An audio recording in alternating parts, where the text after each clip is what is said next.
Hello everyone and welcome to a bonus episode of the League One Lowdown podcast. Myself, Jamie Johnson, here with Sam Griffin and a special guest as well. We're going to talk about all things Luton Town because of their new manager, Jack Wilshere. We're going to go in depth on that situation and where it leaves the club at this part of the season. And for that, we're joined by a Luton fan, Lewis Williams, 5,500 followers on his YouTube channel, an expert on the subject of his club, Luton. Lewis, how are you? Yeah, excited for this weekend with a new manager, of course. But yeah, hopefully we can get back to winning games of football. That's the main thing, isn't it? And obviously, Jack Wilshere coming in, it'll be his first game at the weekend. I guess to kick us off, an overall point, what do you make to the appointment as a whole?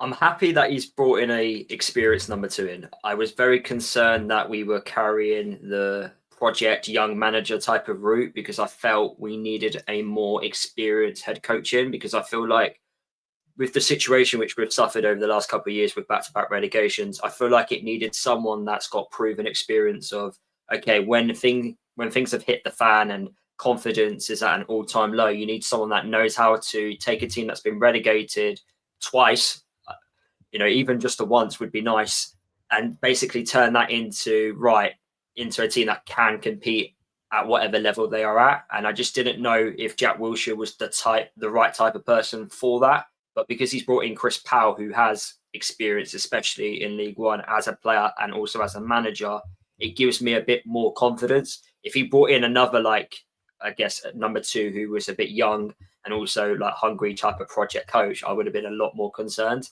But because he's brought in someone massively experienced, I'm a bit more happier.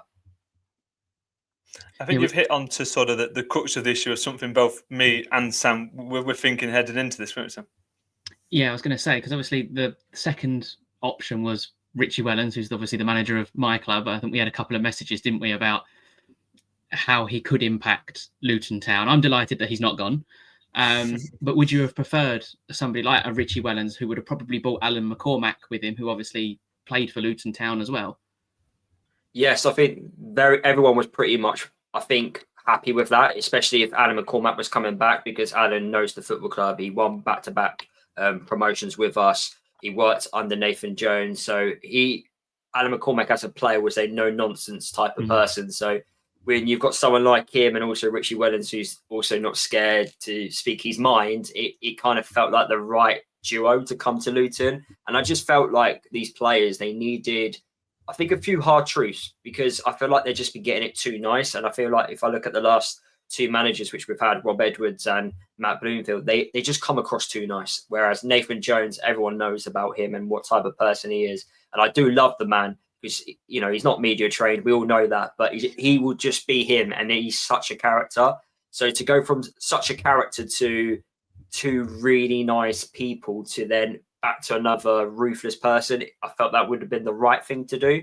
But to be fair, Jack Wilshere, from listening to him in interviews, it feels like he understands where the club's at. And also there's a story there, because Jack Wilshere did start his career at Luton at the age of 7-8 years old.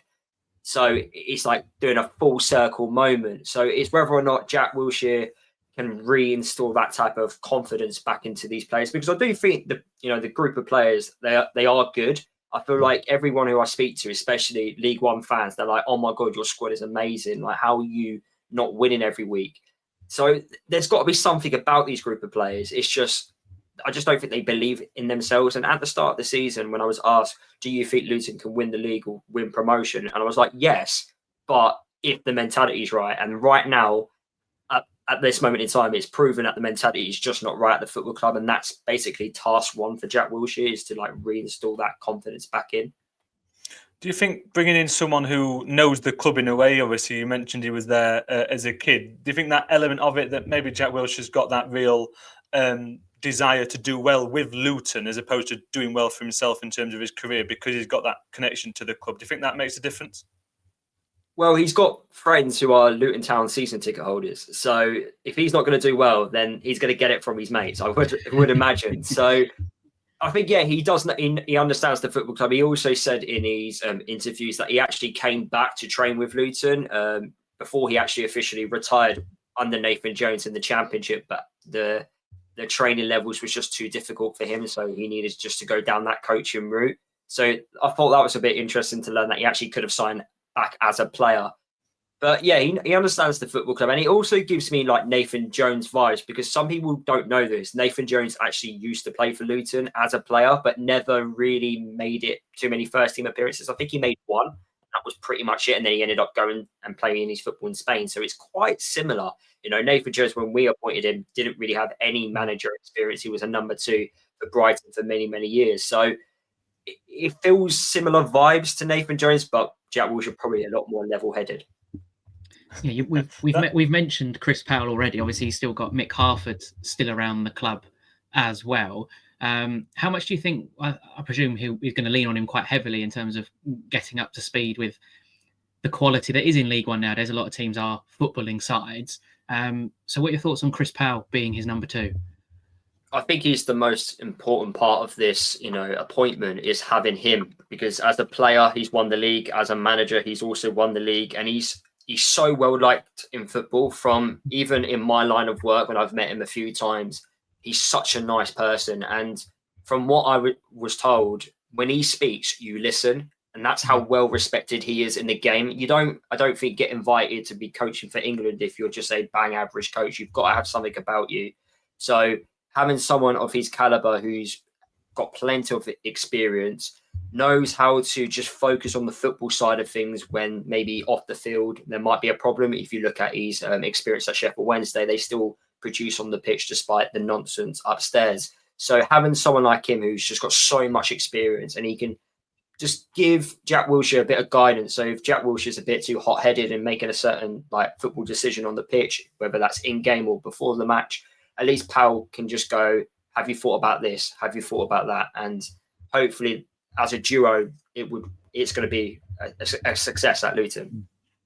I think you've hit the nail on the head, really, and that was my main trepidation. We talked about it, myself and Seb, on our review podcast at the weekend, that you're going down a different route in terms of the lack of experience for Jack Wilshere's coaching, but having a very experienced, been there and done it, did very well, of course, at Sheffield Wednesday with Danny Rowell, that having that alongside is going to help Jack Wilshere immensely in his career, but it's going to help Luton Town in the immediate as well in terms of turning this ship around quickly.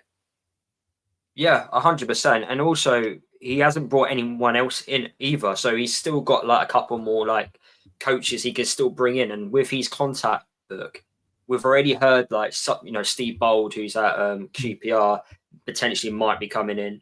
But with Jack and his playing career, he knows so many people. And he's played, and that's what you get when you've got a high profile type of manager. That contact book, whether it's signings or coaches, it does excite you because you don't know who's going to come in. So he's going to get even more help, and hopefully he does bring in a bit more experience as well, just to help him. I would like someone a bit more ruthless. As I said already, I feel like the players do need a few hard truths, and I know Chris Powell is very, he is a nice guy. I don't know how angry he can get behind the scenes, but I feel like bringing in maybe a no-nonsense type of coach also to say a few things would help as well. Yeah, I totally agree with that. And I think you've obviously got people, like you've mentioned, people who have been around the club a number of years, like people like Alex Lawless, who knows the football club very well, who's now with the first team currently. Obviously, January transfer window is only just around the corner as well. It's only a month and a half away, and he's got plenty of bit early, Sam. Bit early, but everyone's excited by it, and people are already talking about it. So, obviously, he's got a very good connection with Arsenal under 21s, and we've seen some of the talent that's come out of there. People like Max Doman in the past couple of months. You've got to be excited about potentially getting some of them in on loan in January as well.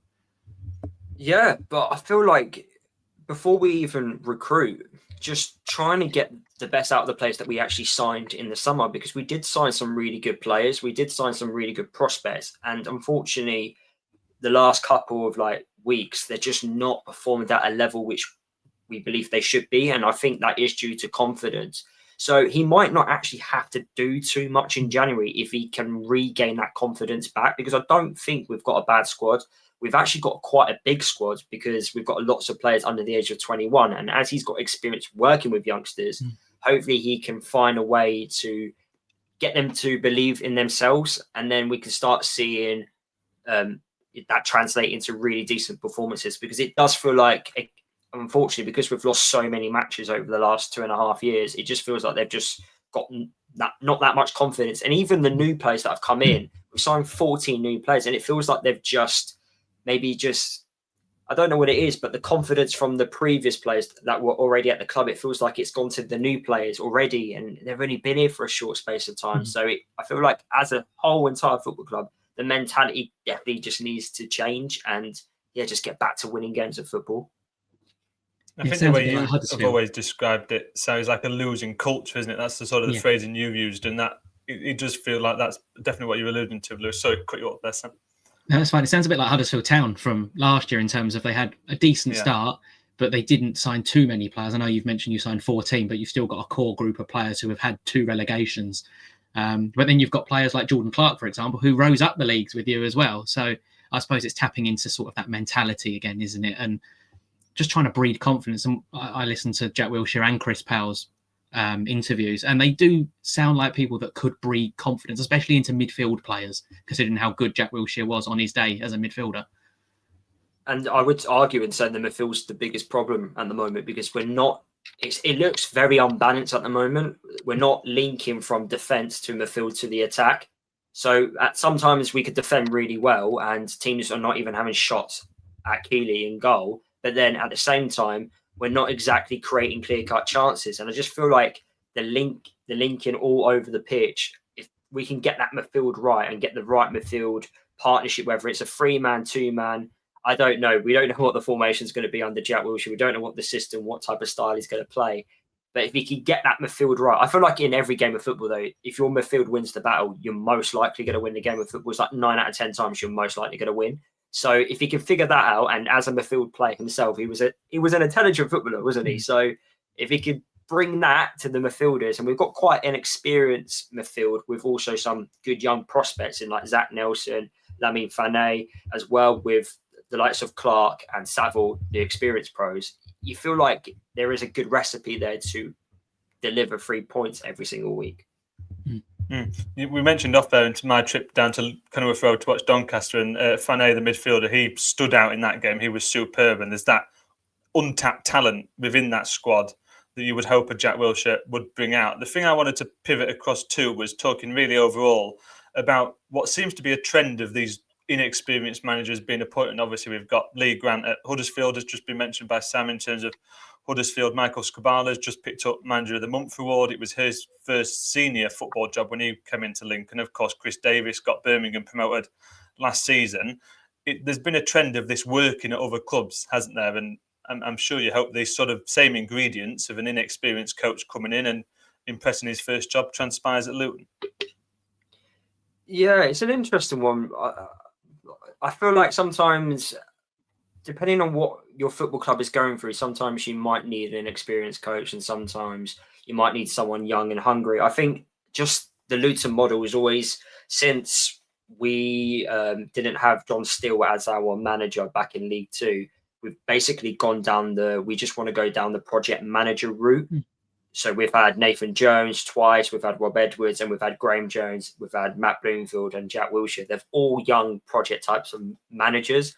So it's interesting that we've not gone for someone maybe with more experience, like a Wellens, for example. And it feels like the experienced managers nowadays, they've kind of got to prove themselves again, even though they've got like loads of years of experience of coaching. They've got to prove themselves, because I did like 5 managers, which I wouldn't mind Luton appointing. And I was picking Andy Woodman at Bromley, who's done a fantastic job over there. He's very experienced. I was also, I forgot what other manager I picked as well. I did like a wild shout for like Dean Brennan at Barnet, who I thought was doing outstanding. And he's former Luton as well. So just like more experience. They're just not getting the same, I guess, respect as the younger ones. But it feels like everyone's thinking it's a young man's game, where I still think the experience is absolutely key.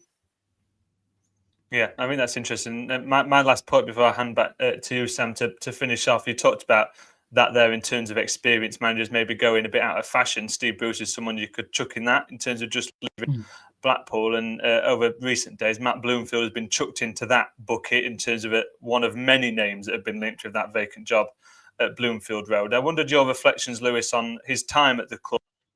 Maybe it's easy with rose sort of tinted glasses or 20/20 vision, whatever you want to say it, but was it always doomed to end like this, or was there a chance that under different circumstances it could have worked for Matt Bloomfield at Luton?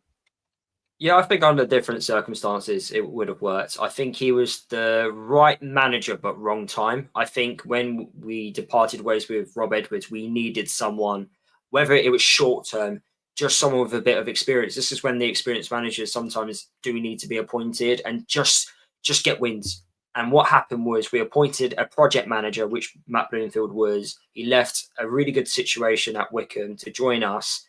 And I just don't think he knew how bad it was at Luton. We were really low on confidence and we just needed wins. We just needed to get over the line. And to be fair to Matt Bloomfield, the last 10 games, I think we were third in the championship form table. So we were getting there, but it just took far too long to get to that point. He didn't win a single game in his first 8 matches. And you just can't have that happen when you're a team that's trying to stay up in the championship. So straight away, the fans kind of already lost trust in him because he didn't win his first 8 games. And then his team selections, sometimes throughout the second half of the championship season, they just let him down. And it even happened on the final day against West Brom, where all we needed was a point. And he left out experienced defender Cal Naismith and put him on the bench. And people just didn't understand why he wasn't starting when Cal Naismith was doing a good job, and then still didn't bring him on at half time. So he made a lot of mistakes, as young managers do, but because he didn't have the credit in the bank and he didn't really earn his time at the football club, it was just getting to the point when he carried on making those mistakes, and it just carried on in this League One season. We kept, changing formation, kept changing style, and it just wasn't. It just felt like he was running out of ideas. He would have stayed in charge of the football club if he carried on making the right ones, because Luton, we do give managers time, but he just kept making the wrong ones. And it got to the point in League One where I don't want it to sound like Luton fans feel like we are entitled, but as a football club, we see ourselves as a championship team. So when you're underperforming in the league below in League One, the way we are doing, it's just not acceptable, to the fans. So the fans demand more now. You're not going to get away with it compared to the championship. So, and it just got to the point where we just kept losing. And the way we lost against Stevenage, although Stevenage are well drilled, well organised, everything else, and having a fantastic start to League One, to lose against Stevenage, where we're kind of, it's not a rivalry, but because we're so close together, geography-wise, fans are like, no, because we look down upon Stevenage in a really entitled way. So it's to lose against them, it's just not acceptable. So it was basically it's going to happen eventually. Yeah. So I feel like he would do well, Matt Bloomfield, wherever he goes. I feel like Reading would be the more ideal, I think, role for him, because he knows because it's the previous Wycombe owners, isn't it, who run Reading Football Club. So he at least. Yeah, there's a relationship there. So I think at Reading, if they do depart ways with Hunt in the near future, I don't know, that would be a more ideal one compared to Blackpool. But yeah, I do think he's a good manager. I think he will do well elsewhere if they've got good foundations. With us, we just didn't have the right foundations. Yeah, and the final question then is, what are the aspirations for the rest of the season? Is it still like playoffs? And then obviously you've got that new stadium coming in the very near future too. Yes, so they're saying promotion still. I have to see it to believe it, if I'm being honest with you. I need to start seeing a team that is capable of scoring goals, a team that is hard to beat at home. I need to see a team that has got confidence, because at the moment, I feel like when we do concede a goal, we just feel like we're beaten, and that can't happen. If you're going to win promotion, you need to know when you're not beaten. So when we eventually start going on unbeaten runs, then I'll start believing. But I need to see it to believe it. There's so many unknowns with Jack Wilshere. So that's what brings the excitement. But also, I'm sitting on the fence massively because I just don't know what to expect. But yeah, the new stadium, it's hopefully coming in the near future. I've been waiting since, I don't know how long I've been waiting, since 2018. The stadium got approved, so it's been a very long time, and I don't think we'll play a game until 2028. So it's going to take a while. We've got the people who built who are currently building the new camp, but that's expected delays on that stadium. So we might be getting delays on Paracord. But it looks a beautiful stadium. The designs, everything else. It's going to be close to the pitch. It's not going to be like your typical modern day stadium, like it's a concrete bowl. It's going to be 4 stands. The whole point of the new stadium was to make sure it retained its atmosphere. That was the most important part of it. So it's been designed to do that. We just hopefully will be a championship club when it is eventually built. A shame to leave Kenilworth Road, though. I mean, what an amazing ground Kenilworth Road is. Yeah, it honestly, I love it. You know, when I was growing up watching Luton, I was watching us in non-league. I was a bit too young to really understand the downfall from championship all the way to non-league when we were having the bad ownership. I was just like, didn't really get it at the time. I was like 6, 7 years old thinking, why are we losing every week? But yeah, in non-league, going to these like places where I didn't even know existed in the UK, and no one really said anything about the stadium. And then we started winning promotions, and then all of a sudden we got to the championship and then near the Premier League, and people are talking about a stadium. I'm like, this isn't new. This stadium's been here for like over 100 years. Why are you slagging off the away ends? It's beautiful. I love going through that away end, you know. But yeah, it's unique. It's got culture. It's got character. When the fans are on it, you know, the players proper feel it on the pitch. And Chris Powell referenced that, you know, when he's been the manager or been a coach in the opposite dugout, you know, the stadium, once it gets behind the group, it can be really tough. So that's what they want to create. But yeah, I love the stadium, honestly. It's going to be a shame when it, you know, does eventually go. But as our board and directors and owners have come out and said, basically us staying in this stadium, we're just a bottom 5 League One side with it. And that's all we can do. We can't progress further than that on a operational level. So we have to move if this football club is basically going to get to the next level. Exactly. Well, a stadium on the way out, but a manager on the way in with Jack Wilshere coming in at Luton. Thanks so much for joining us, Louis. It's been a real pleasure to talk to you, get your insight on the situation. I'm sure we'll talk to you later on in the season as well as we see how Jack Wilshere gets on over the coming weeks. So thanks for joining us. No worries. Thank you so much.